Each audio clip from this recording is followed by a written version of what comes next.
So this is our presentation on occupational therapists whenever they work in the productive aging setting.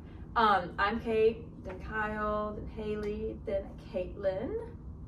So the introduction, what is productive aging? Productive aging is an approach that emphasizes the positive aspects of growing older and how individuals can make important contributions to their own lives, their communities and organizations, and society as a whole.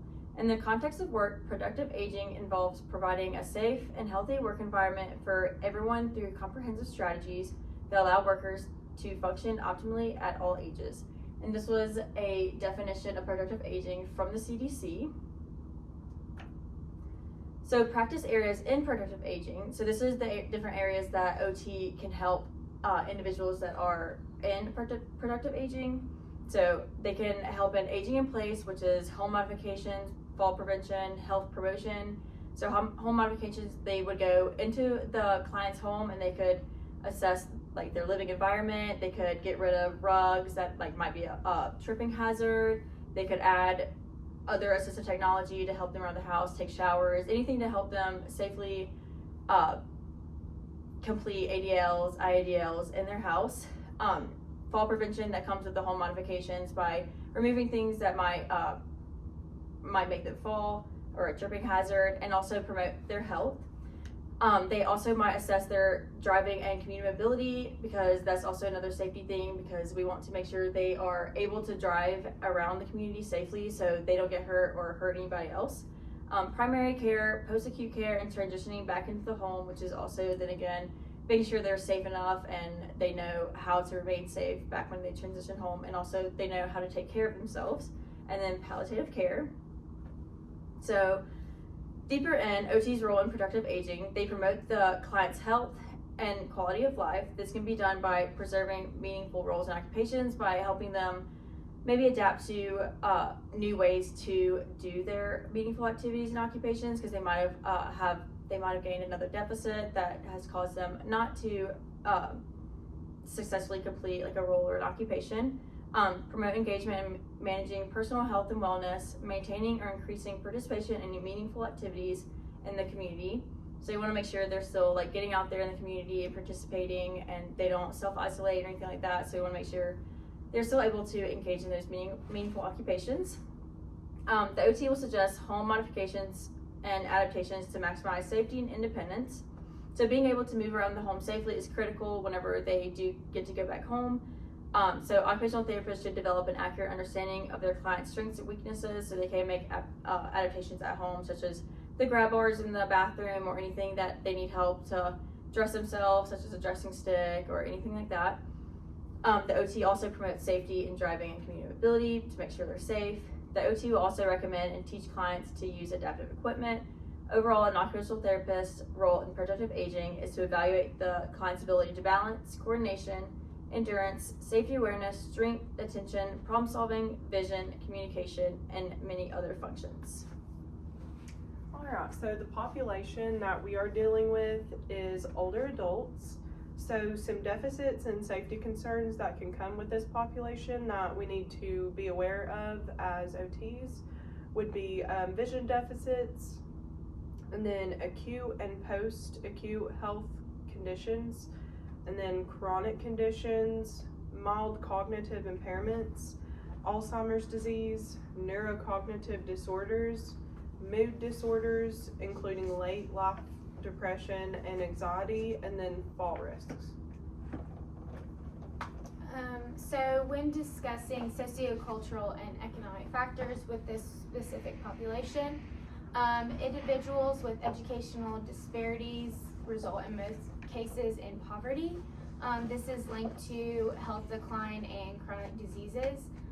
In some societies, aging well presumes independence and active contributions engaging in the community, which would be promoted in all different communities.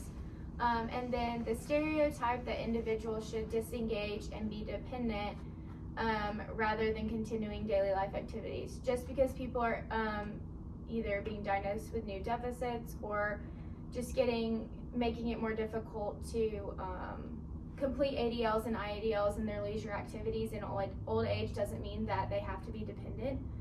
It's important to maintain their full functional independence as long as possible. Some socioeconomic factors. Individuals with low education levels it's been seen to have a higher rate of poverty. Low income with older adults can have unmet healthcare needs related to vision, dental, or hearing because their provided insurance doesn't cover these related conditions. The individual might not possess insurance. This can really decrease their overall quality of life. Going into the next bullet point, just stable employment, their financial resources, social security benefits, health insurance, and pension. So all this can really determine their overall lifestyle, just because you need to be covered in those, especially with the new diagnoses, the doctor visits, possible medications needed, and things like that. And then a quote from Simpson and Walter: older individuals who live under the federal poverty level, they're more likely to have asthma, diabetes, arthritis, heart conditions, anxiety attacks, and other chronic diseases. And then looking at diversity and lifestyle factors. So with this, minority aging populations, it has shown higher disease rates, just an increase from 9.3 million to 19.5 million in just 30 years, which is a huge increase. Just due to that stereotype, due to the socioeconomic factors, and just thinking that individuals just don't need the help, and it's more likely for them to be dependent rather than independent. And then women aging populations possess higher rates of diseases including arthritis, asthma, and depression. Then minority populations are associated with high rates of disability, disease, and mortality. And then Caucasian individuals have been seen to live 5.3 years longer than African American individuals.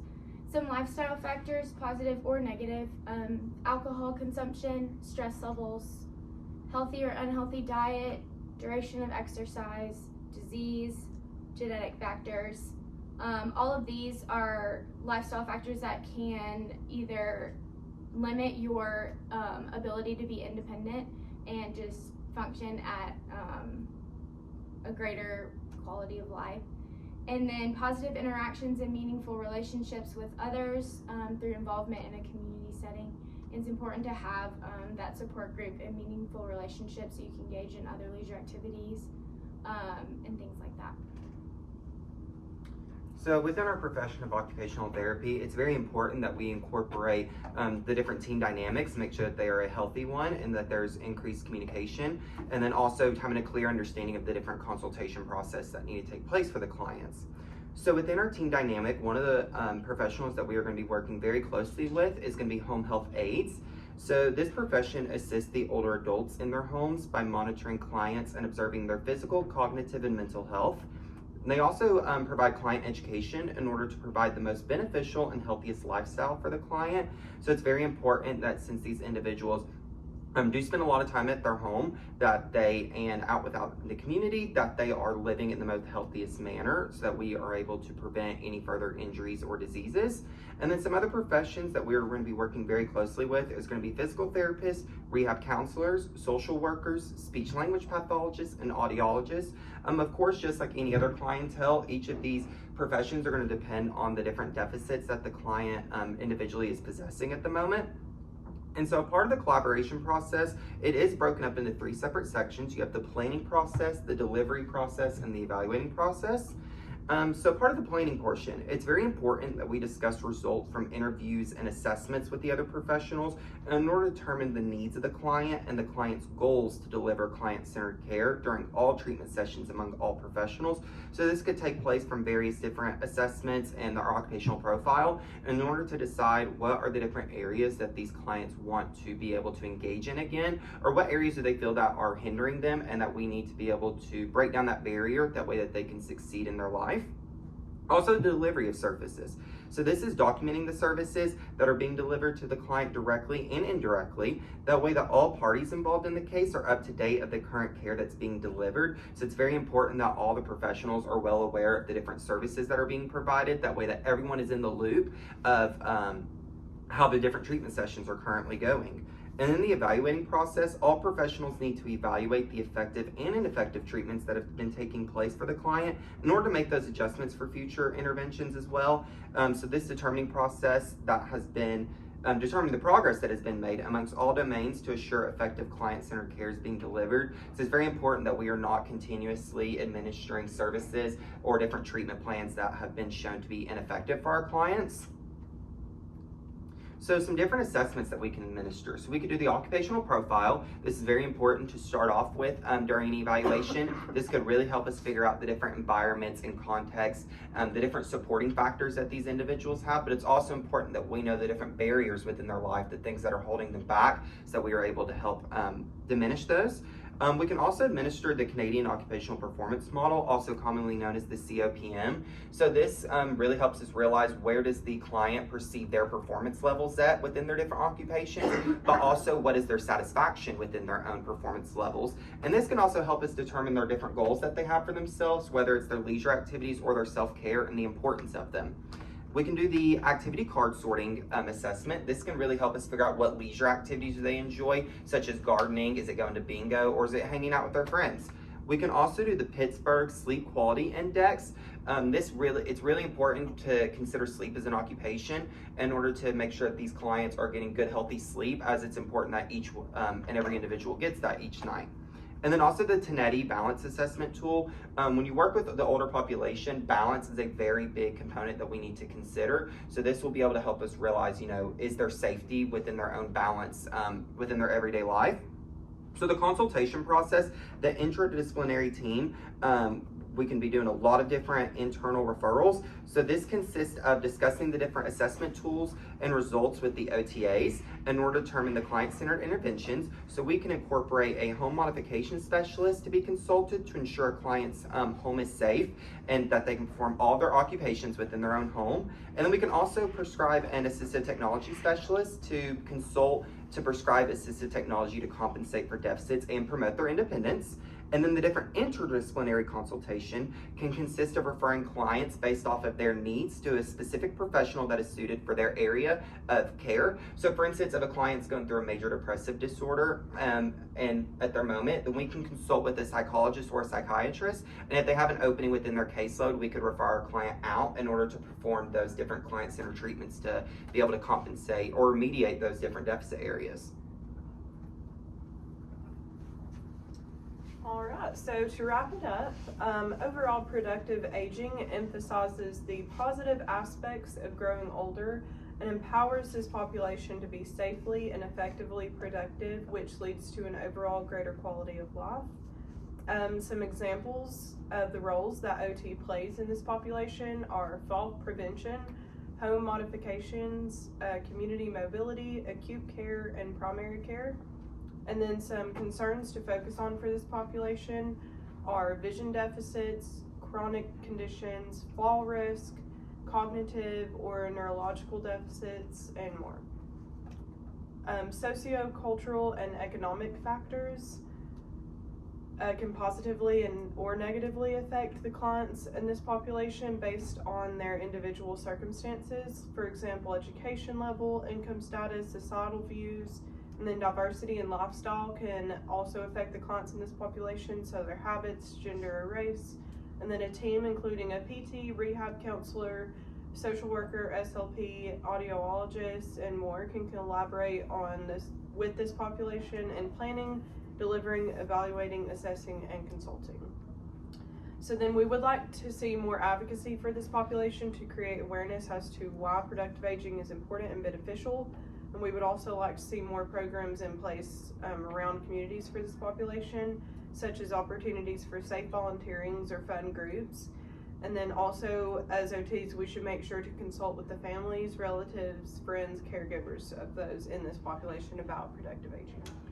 So a quick quiz to wrap up all the knowledge that was taught today. So the first question, what is an approach that emphasizes the positive aspects of growing older and how individuals can make important contributions to their own lives, their communities, and their organizations, as well as their society as a whole?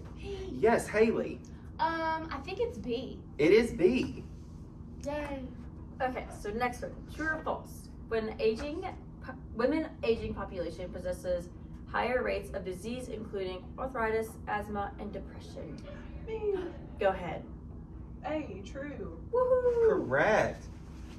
And the third question, which of the following areas does an OT not treat in productive aging? Anyone? Me. Yes. B. Yes, gait training.